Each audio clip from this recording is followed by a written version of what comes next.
आप देख रहे हैं जी बॉस जी यूट्यूब चैनल और मैं हूं रमेश। और आज हम लोग जानेंगे यहाँ पे क्लास 9th का केमिस्ट्री जो चैप्टर 2 से हमारा होगा, जिस चैप्टर का नाम होगा हमारे परिवेश के पदार्थ। इसका हम लोग अति लघुत्तरीय प्रश्नों को देखेंगे जो नेक्स्ट वीडियो में आप नेक्स्ट क्वेश्चन को देखे हुए हैं। यहाँ पे हम लोग क्वेश्चन 17 से इस वीडियो में कवर करेंगे। यहाँ पे है 17 में कि क्या होता है जब जल को 0 डिग्री सेल्सियस तक ठंडा किया जाता है, यानी जल को 0 डिग्री सेल्सियस तक ठंडा किया जाता है तो क्या होता है।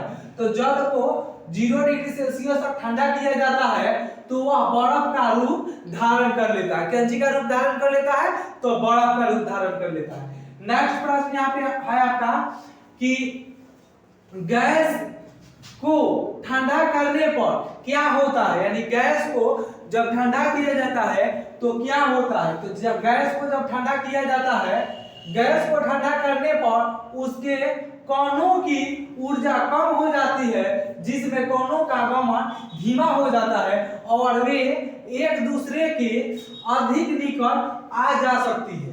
नेक्स्ट प्रश्न हमारा है 19 में यहाँ पे कि अमोनिया क्लोराइड को गर्म करने पर क्या होता है, यानी जब अमोनिया क्लोराइड को गर्म किया जाता है तो क्या होता है। तो अमोनिया क्लोराइड को गर्म करने पर अमोनिया क्लोराइड को गर्म करने पर वह सीधे वाष्प की अवस्था में बदल जाते हैं। यानी अमोनिया क्लोराइड को जब आप गर्म करिएगा तो सीधे वो क्या हो जाता है, वाष्प में बदल जाता है, वाष्प बन जाता है। और नेक्स्ट प्रश्न यहाँ पे 20 में है कि पदार्थ की चतुर अवस्था को क्या कहते हैं। जो पदार्थ है उनकी जो चतुर अवस्था होती है क्या कहते हैं। तो पदार्थ की चतुर्थ अवस्था को प्लाज्मा कहते हैं, यानी पदार्थ के चतुर्थ अवस्था को प्लाज्मा कहते हैं। नेक्स्ट प्रश्न हमारा 21 में है क्या कारण है कि गैसों को संपीड़ित किया जा सकता है किंतु द्रव को नहीं। तो यहाँ पे गैसों की अपेक्षा द्रव में अंतरा आणविक स्थान बहुत कम होता है, जिसके कारण उसे क्या किया जाता है, तो संपीड़ित किया जा सकता है। नेक्स्ट प्रश्न हमारा 22 में है यहाँ पे कि उस गैस का नाम बताइए जिसकी आपूर्ति अस्पतालों में द्रव रूप में की जाती है। यानी उस गैस का नाम बताना है जिसका आपूर्ति द्रव रूप में की जाती है अस्पताल में। तो ऑक्सीजन गैस को द्रव रूप में प्रयुक्त की जाती है, कहाँ पे पूर्ति की जाती है, अस्पताल में। नेक्स्ट प्रश्न हमारा यहाँ पे 23 में है कि किसी पदार्थ का ताप 35 डिग्री सेल्सियस है, केल्विन स्केल में इसका ताप क्या होगा। केल्विन स्केल में तो देखिए 273.15 केल्विन को 35 डिग्री सेल्सियस जोड़ देंगे तो 308.15 केल्विन हो जाएगा इसका। नेक्स्ट प्रश्न हमारा 24 में है सामान्य दाब पर जल के एक नमूने का क्वथनांक 102 डिग्री सेल्सियस है, क्या यह जल शुद्ध है। तो नहीं, इसका क्वथनांक कितना हो गया, 102 डिग्री सेल्सियस है, इसलिए यह जल क्या है, शुद्ध नहीं है। प्रश्न को देखे थे यहाँ पे 24 से, यहाँ पे हम लोग 25 से कवर करेंगे इस वीडियो में। 25 में है कि उबलते हुए जल की तुलना में उसका भाप अधिक जलन पैदा करता है, क्यों। यानी उबलते हुए जल की तुलना में उसका भाप अधिक जलन पैदा करता है, क्यों। तो यहाँ पे होगा अधिक ताप के कारण, यानी जो उबलता है जल उससे अधिक जो भाप होता है वह क्या करता है, तो अधिक जलन पैदा करता है, क्योंकि भाप क्या होता है, अधिक गर्म बनकर वो भाप बनता है। जल जो होता है अधिक गर्म होकर वो भाप बनता है। नेक्स्ट हम लोग प्रश्न यहाँ पे जानेंगे 26 में क्या अमोनिया की गैसीय अवस्था को वाष्प कहा जा सकता है। क्या जो अमोनिया है उसके गैसीय अवस्था को वाष्प कहा जा सकता है। तो नहीं, क्योंकि आप जानते हैं अमोनिया क्लोराइड को आप जब गर्म करते हैं तो सीधे वाष्प में बदल जाता है। नेक्स्ट यहाँ पे प्रश्न हम लोग 27 में जानेंगे कि एक ऐसे सामान्य पदार्थ का नाम लिखिए जिसे गर्म या ठंडा करने पर उसकी अवस्था में परिवर्तन हो जाता है। यानी एक ऐसे सामान्य पदार्थ का नाम लिखिए जिसे गर्म या ठंडा करने पर उसकी अवस्था में क्या होता है, परिवर्तन हो जाता है। तो यह जल है, यह तीनों रूप में पाया जाता है, ठोस, द्रव, गैस के रूप में भी पाया जाता है और ये आसानी से किसी भी रूप में गर्म या ठंडा करने पर अपनी अवस्था को बदल लेता है।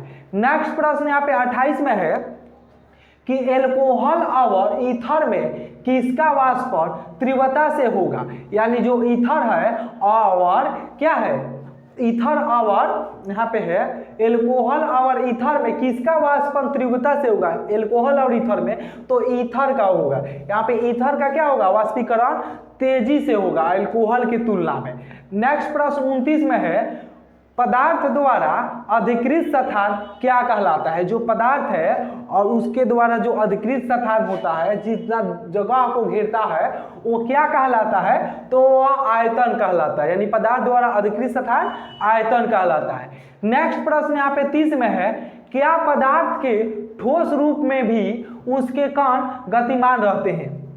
क्या पदार्थ के ठोस रूप में भी उसके कण गतिमान रहते हैं, तो हाँ, पदार्थ के ठोस रूप में भी उसके कण गतिमान रहते हैं, यानी पदार्थ के ठोस रूप में भी उसके कण क्या होते हैं, गतिमान रहते हैं। नेक्स्ट प्रश्न 31 में है यहाँ पे कि गैस के दाब से आप क्या समझते हैं। जो गैस है उसकी दाब से आप क्या समझते हैं, तो गैस के दाब से आप क्या समझते हैं, तो यहाँ पे हम लोग जानेंगे बर्तन के दीवारों के प्रति इकाई क्षेत्रफल पर गैसों के कणों द्वारा आरोपित बल गैस का दाब कहलाता है। यानी गैस जो दाब डालती है, कोई बर्तन होता है और उसके प्रति इकाई पर वो क्या करती है, दाब डालती है, आरोपित करती है बल को, तो वो क्या कहलाती है, तो वही हम लोग का यहाँ पे दाब कहलाती है, जो बल लगाती है चारों ओर।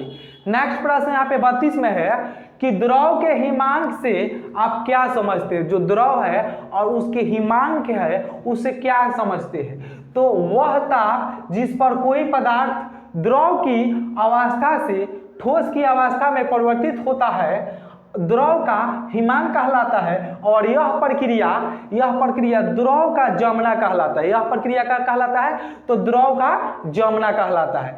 नेक्स्ट प्रश्न यहाँ पे 33 में है कि विसरण शब्द का क्या अर्थ है। जो विसरण है उस शब्द का क्या अर्थ है, विसरण, तो यहाँ पे इसका परिभाषा हो जाएगा, दो या दो से अधिक पदार्थों का स्वतः एक दूसरे से, यानी दो या दो से अधिक पदार्थों का स्वतः एक दूसरे से मिलकर समांग मिश्रण बना लेना विसरण कहलाता है। इसमें क्या होता है, दो पदार्थ होता है, समांग मिलकर क्या बना लेते हैं, मिश्रण बना लेते हैं, समांग मिलकर एक या दो से अधिक पदार्थ, तो विसरण कहलाते हैं। नेक्स्ट प्रश्न यहाँ पे 34 में है कि वाष्पन क्या है, यानी वाष्पन क्या है, तो यहाँ पे है पदार्थ के द्रव से धीरे धीरे गर्म होकर वाष्प के दिशा में परिवर्तन होने की क्रिया को वाष्पन कहते हैं। यानी वाष्पन किसे कहते हैं, तो पदार्थ के द्रव से धीरे धीरे गर्म होकर वाष्प की दिशा में परिवर्तन होने की क्रिया को क्या कहते हैं, वाष्पन कहते हैं। नेक्स्ट प्रश्न यहाँ 35 में है